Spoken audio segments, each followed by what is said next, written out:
Representative Andrew Clyde. He's also a member of the House Appropriations Committee and the Freedom Caucus, of course. Congressman, great to have you back with us, sir. Well, thank you, Vince. It's always great to be with you, too. Very, very nice to talk to you. Let me first talk about your efforts to go after all of this election meddling that the left is doing. I know you're trying to introduce a new piece of legislation on this subject. Tell me what that is. What that is? Yes, sir. The defund. You want to defund partisan prosecutors? Absolutely. We are going to introduce into the Appropriations Committee under Commerce, Justice, Science, which is the appropriation for the Justice Department, 2 amendments, and they are aimed at defunding the prosecution of any presidential candidate prior to the 2024 election. Because, our country is not a banana republic. We are a representative republic. We don't throw our political opponents in jail. And that's exactly what's happening here. You're seeing the party in power using the authority of the Department of Justice to weaponize it against their political opponents. And that's simply not acceptable. So we are going to defund that effort. And we do that through the appropriations process. I'm on the Appropriations Committee. And we're going to do that and say that no funds can be used on the prosecution. They can investigate all they want. They just can't prosecute until after the 2024 election. And that goes for both federal and state. Now, the way we do it at the state level and local level is we just eliminate all federal funding to that entity if they choose to go ahead and try to prosecute a presidential candidate. Yeah, so for instance, if the Fulton County, Georgia prosecutor's office is receiving federal grant money, that grant money disappears if they're going to continue to prosecute candidates for federal office. That's exactly correct. Mm-hmm. Okay. So because you're making this a part of the appropriations process, Congressman, does that increase the likeliness that it would actually pass both the House and Senate? Yes, it certainly does. Once it gets into the base bill of an appropriation, then it's going to be a lot harder to take it out. And this is the bill that is a must-pass bill. It has to fund.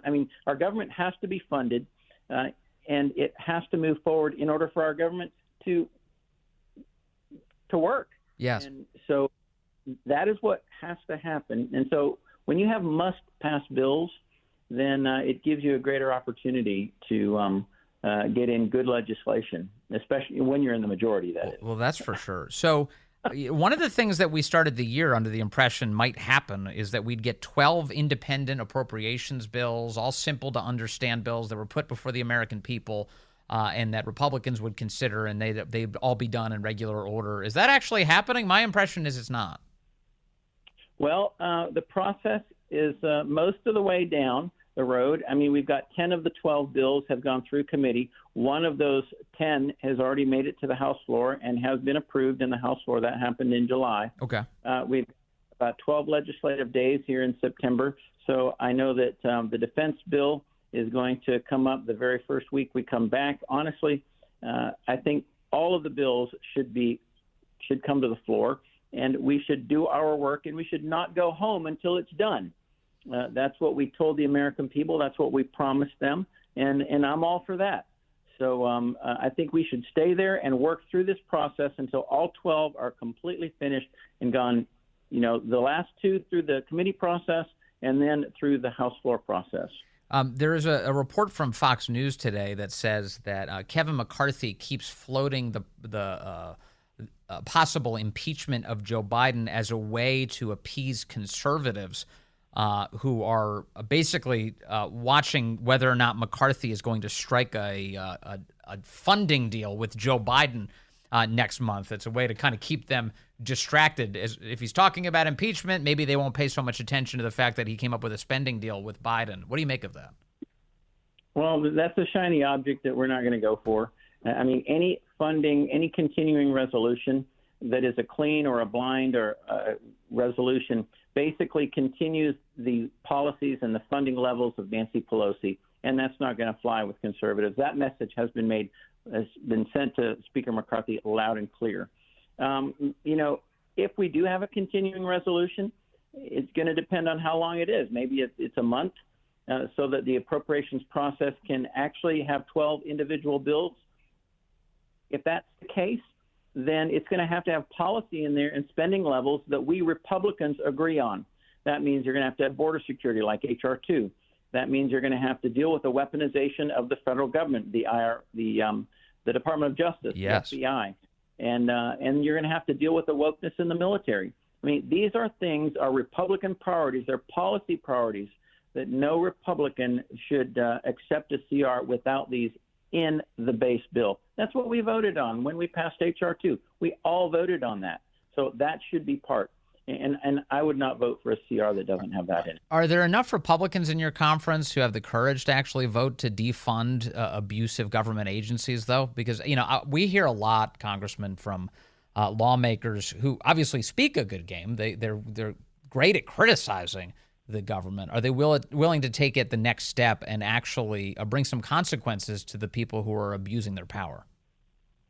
Well, I would love to tell you yes. I think there are. I'm an eternal optimist here, but I really don't know the answer to that question. It's going to take a lot of work. Sure. Any good bill really takes a lot of work, and I'm here to put that work in and to make sure that it does pass, because this, in my mind, is a fight that we have to win. This cannot be allowed. This kind of election interference, where the judicial branch of our government, the Department of Justice, becomes the election interference arm of the Democrat Party? No, absolutely not. And American people are sick of this all talk and no action. This is action.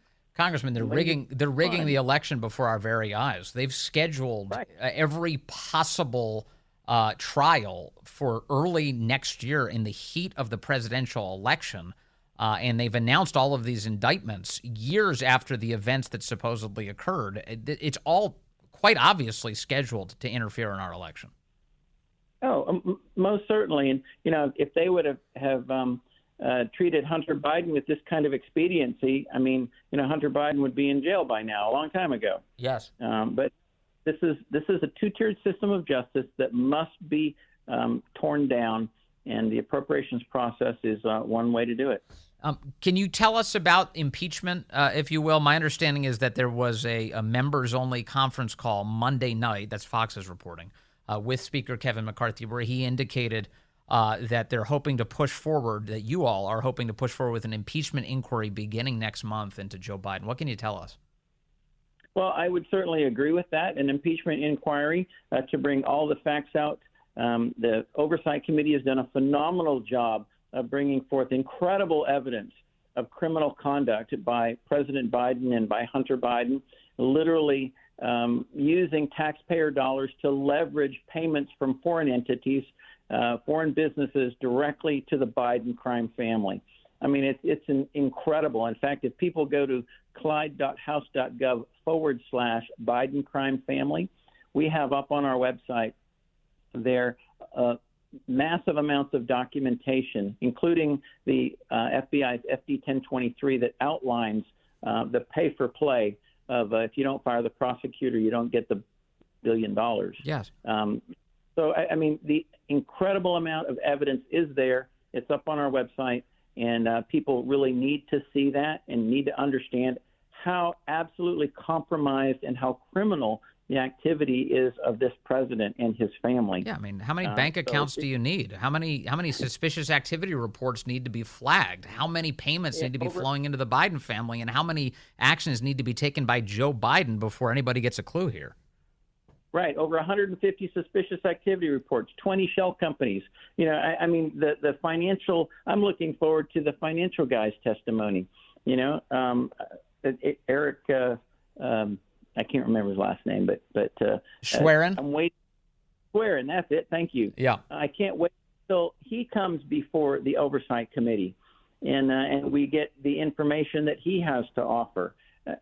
All of this points directly at a compromised president, and a president who has used taxpayer dollars to leverage financial gain for himself. Meanwhile, there's another component here to return to their election meddling using the power of government right now that I'd like to see more members of Congress address. And I'm always grateful, by the way, for you coming on and talking about these issues. But I think what you're seeing among a lot of voters right now is frustration that we are identifying all of these problems, but there don't seem to be a lot of people presenting like offensive ways to confront them. And one way I might suggest is that the right be more serious about bringing criminal charges against people who deserve them.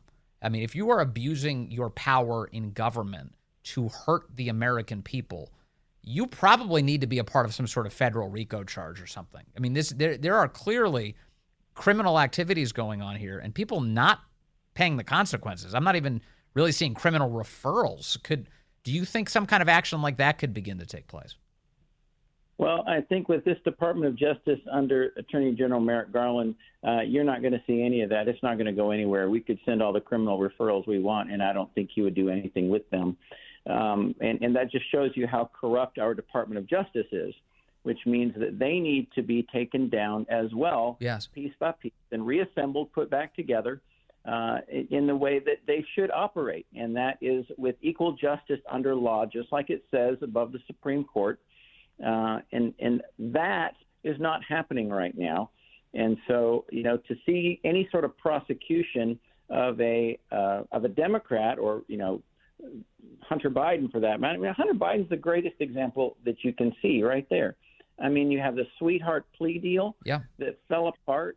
I mean, and then you've got the special prosecutor. I mean, it goes on and on and on. Right. And I'm not looking for what the left is doing, which is to cook up phony charges. What I'm looking to do is hold people accountable for things they've actually done. When the CIA and the FBI compel the social media companies to censor the internet on behalf of getting Joe Biden elected, it seems to me somebody should be charged for doing that. And I kind of wonder, Congressman, as you deal with the appropriations process, is the intel community, facing some scrutiny about what kind of money they receive for all of the abuse that they've meted out on the American people? They're all receiving scrutiny, and that is a great thing about having the majority.